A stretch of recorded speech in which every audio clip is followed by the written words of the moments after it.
Hello and welcome to the InsureYourCompany.com blog. My name is Paul Kaplan. I'm an insurance broker and blogger editor at CG Benefits Group and Technology Insurance Associates. Today I'm going to talk about a very important topic about why health insurance is so expensive and what is being done to try to alleviate those costs. First of all, the high prices are due to rising prices for pharmaceuticals. Pharmaceuticals are very expensive and they are driving costs to higher. There's also overutilization by patients in the United States. Many people go to the emergency room when they could have easily gone to the physician's office. That will raise prices if they are constantly going to a hospital instead of going to see a doctor. Doctors, this is my opinion and other people's opinion, is that they order many lab tests, some that are not necessary to prevent themselves from future malpractice lawsuits. So, in my own experience, I've seen a doctor doing it. They've ordered a test for me that wasn't, it was required, but they didn't even share the results with me or even look at the test. They just did this to prevent themselves from a possible lawsuit in the future. Next, the uninsured. There's a lot of uninsured people in America, as I'm sure you're aware. If they have a catastrophe and they go to the hospital, they are treated, and when they can't pay, that goes into a write-off, and your premiums do go up because of that. I'm not saying that we shouldn't treat people. I'm just saying that people do need to have health insurance. This falls into Obama's healthcare reform, individual mandate that is going to be put into place where you're fined if you do not have health insurance. I do agree with this. I think that everyone should carry a minimum level of coverage. It doesn't have to be the best plan. You might be able to say that every person in America needs at least a mini medical plan, one that offers catastrophic coverage for the hospital, so that we're not stuck with these huge bills that people can't pay. Next thing is the U.S. obesity rate is a huge problem.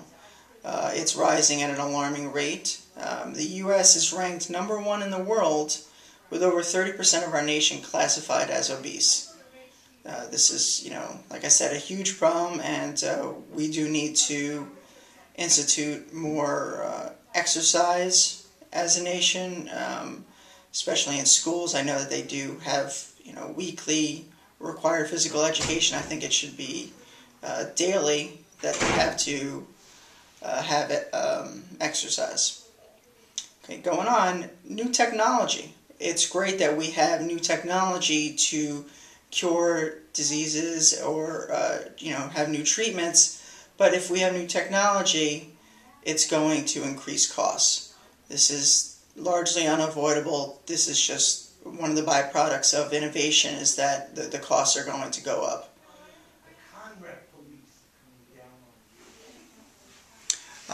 Next, Americans are living longer, and they're spending more on healthcare. Once again, this is not a bad thing. People are able to live long, prosperous lives, but as they live longer, there's going to be more demand for healthcare. Also, this is one thing that they are working on with the reform.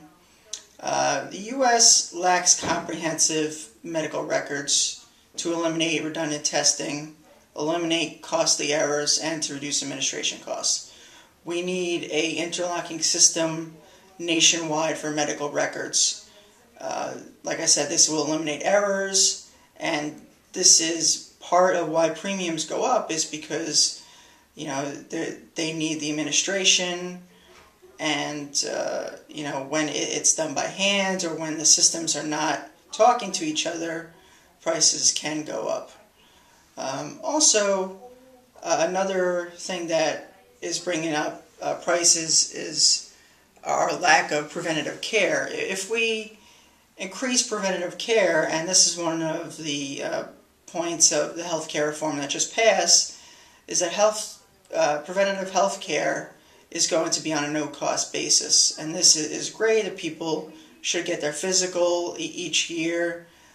Children should get their immunization and other checkups when they can. And this is going to be at a no-cost basis to the insured.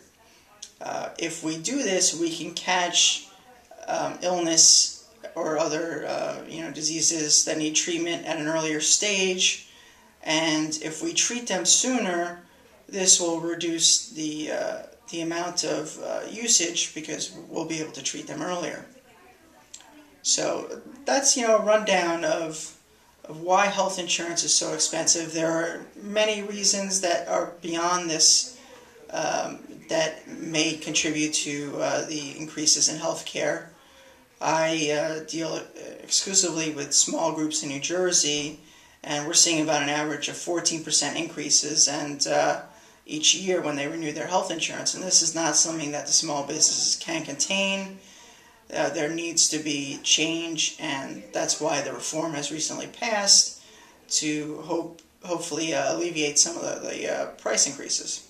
So I want to hear from you. I want to hear what you think about why health insurance is so expensive, what you thought about my blog. Also, if you have any questions or suggestions about topics, if there's anything that you need answered, put a comment on our blog and I will read it. Or you can email me at blog@insureyourcompany.com and I will answer your emails individually. So, please interact with us, and we want to hear from you here at CG Benefits and Technology Insurance Associates.